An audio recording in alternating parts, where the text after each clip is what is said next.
test. So here we have section 7.1.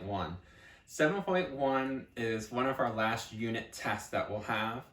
7.1 is all about working with something called rational expressions. So let's explain what rational expressions are. Rational just means that we're working with fractions. And expressions, that means we're working with variables, constants, coefficients, but no equal signs. So what does a rational expression might look like?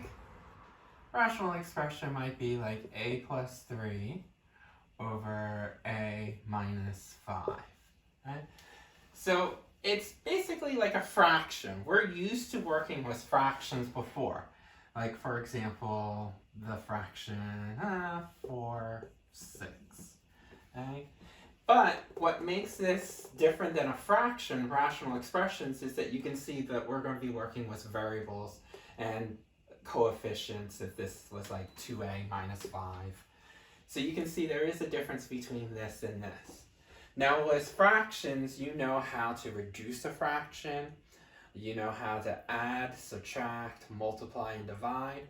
Well, we're going to do those same topics with rational expressions. So 7.1 is really going to focus on simplifying.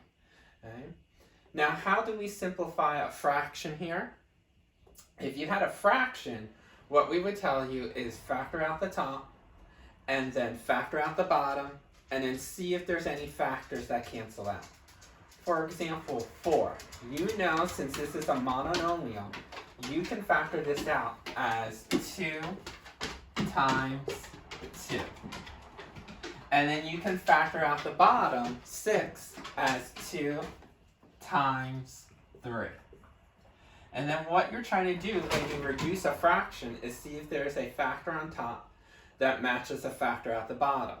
So you know that 2 matches a 2 at the bottom, so we know that this is the same as 2/3. Okay, so you factor out the top, factor out the bottom, and then see if any factors cancel out to reduce. Now the key part is factoring. We know that 3/4, hopefully you know, cannot be simplified, cannot be reduced. So this is in simplest form. Even though that 3 is the same thing as 1 plus 2, and 4 is the same thing as 2 plus 2, you might say, oh, there's a 2 on top and a 2 on the bottom. They cancel out, and your answer is 1/2. The difference is this can cancel out because it's multiplication, factors. This cannot cancel out because they're addends. Addends means numbers that are added. They cannot cancel out. So I cannot say that this and this will equal 1/2.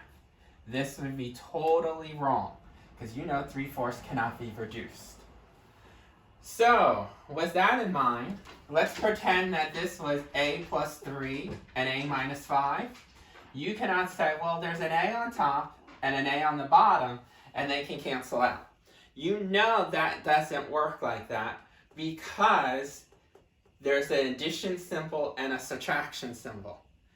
When you have an addition or subtraction, these are not factors. Okay? So what we're going to learn is how to take a top and a bottom, how to factor them out, and see if anything cancels. The last thing I want to talk about with the definition of rational expressions is when you have a fraction, notice that in the denominator it's a whole number. But when you have rational expressions, notice that you have letters. The downside about working with letters is this. There are certain values that you cannot plug in here because this would make it undefined. Remember when we had fractions and I said anytime you have a number on top and a 0 at the bottom, number divided by 0, that would equal undefined. Think of what value would a be to make this undefined. If I plug in a 5 here, 5 plus 3 is 8. That's good. But 5 minus 5 is 0. 8 divided by 0 is undefined. So we're going to be talking about finding values, or what we call restricted values, values that we cannot have for the letter A, that will rule in any type of fraction. Here, we didn't have to worry about them because with regular fractions, there's no variables. Here, because we have variables, we're going to have to also talk about restricted values.